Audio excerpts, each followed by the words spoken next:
Greetings and salutations. I just want to do some videos, a video on fidget cubes and fidget spinners because I like fidgeting. So I thought I'd review these items just so you know what they're about. And first item I have here is your fidget cube, your basic fidget cube, 6-sided. This one I think is an official fidget cube. If it's not official, it's a pretty close approximation. The packaging it came in made me think that it's probably official. So let's look at the sides on this. You've got this toggle thing here. It's like a what you find on the controller. It's like one of the thumb pads on the controller. And that's kind of nice. You can go back and forth. There's a little switch. This kind of is like clicking on a pin top. You can kind of hear it click, kind of like that. That's what it's very reminiscent of. This side has a little ball bearing, like a trackball and a mouse, kind of. And there's some little gears here that you can turn. There's these little tiny buttons here, and this is sort of like clicking on bubble wrap almost, or if you just like pushing the tiny buttons. That's that side. And there's a little spinny gear here for you to spin on.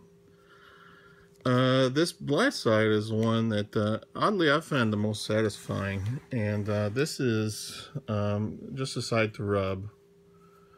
And I don't know, something's really satisfying about that.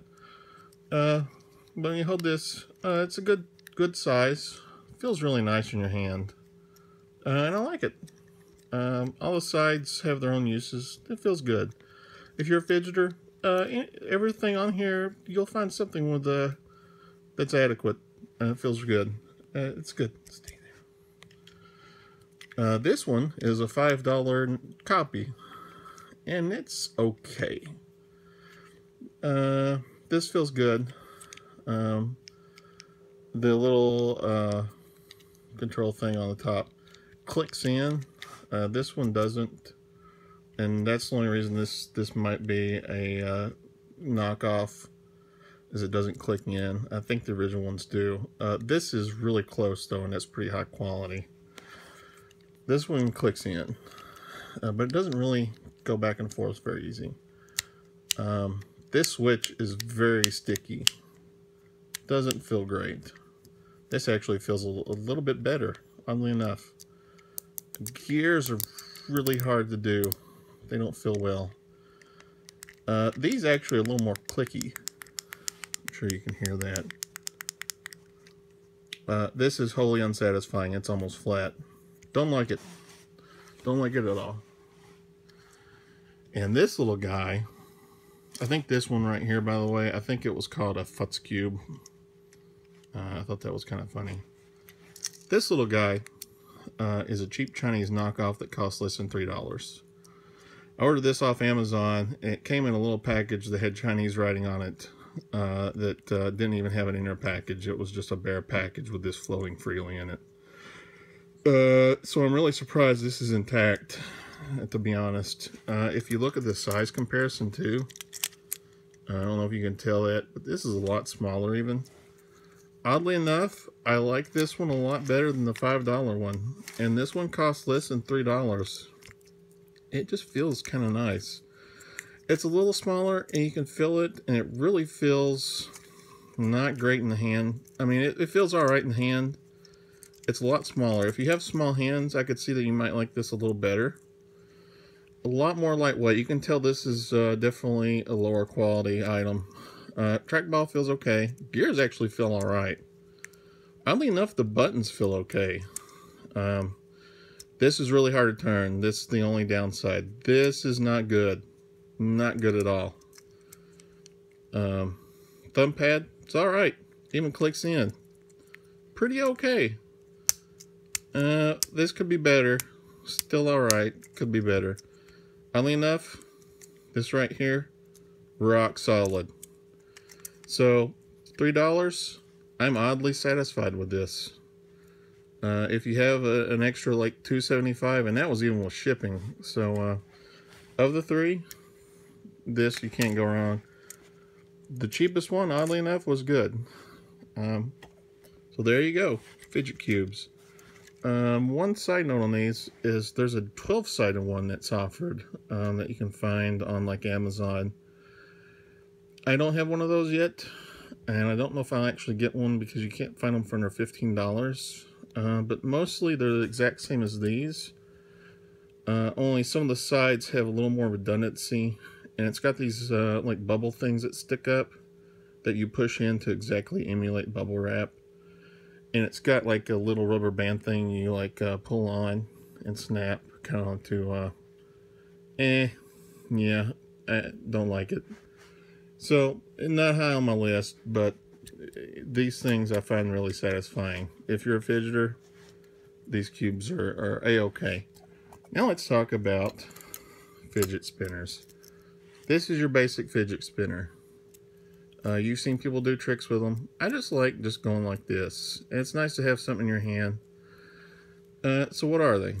You've got your little centerpiece here, and there are ball bearings in there that make it spin pretty well.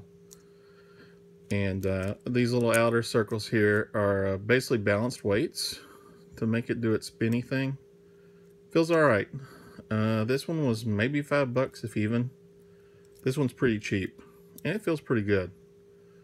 You can see it's pretty satisfying. This is a basic one, and it feels alright. Once again, if you're a fidgeter, you can just sit there with this in your hand, and it's a good way to keep yourself occupied. This is good for some people that might have anxiety or whatever have you. It's good. Feels alright. Like it. Well, let's take a look at some other ones. You have two-sided ones. These are usually a lot lighter. It's still got the balance on the ends. This one just happens to look like a Batman symbol. A lot lighter. And you can see it kind of... It has a lot of different feel in your hand. A lot different tactile feel. A lot of these have different funny shapes. The two-sided ones. Different experience. They just feel different in your hand. I can't explain it. I think it's the weight thing. But they're not bad. This was another really cheap one. I think came from a flea market. I really like it. number 1. Enjoy. Here's a really cheap one from, I think I got this at Walmart. And this has lines on it, so it looks funny when you spin it. Not the best quality, but it still feels good. Kind of satisfying. And here's another one that's pretty cheap. This one is pretty heavy. This is probably the heaviest of the three, which is odd because I thought that this was the same as this, but this one's really heavy. This is probably the heaviest of the three. And these were all pretty much the same price, around the $5 mark. This one's super heavy, but it feels good. Here's the weird thing about these. They're all like varying in quality, but they all feel pretty much the same, and they all operate pretty much the same. So do you need to spend a lot on these? No. You can get them for $4 or $5, and they're as good as, you know, a $10 one. They're all the same. So there you go. No matter how much you pay for a fidget spinner, it's the same. So there's my recommendation. If you want a fidget spinner, don't spend a lot of money. They're all the same freaking thing. The best advice I can offer is just pick it up and feel it. If it feels good in your hand, go for it. Other than that, that's my recommendation. So there you go. Fidget spinners and fidget cubes. I'm sure there'll be some other fidget item come out sometime in the near future. If they do, I'll probably try it out because since these have come out, I've found that I really like fidgeting. Which makes sense because I've always been into like yo-yos and stuff. And this is kind of a logical progression of that. So I can kind of see it. But anyway, have a great day, and feel free to fidget to your liking.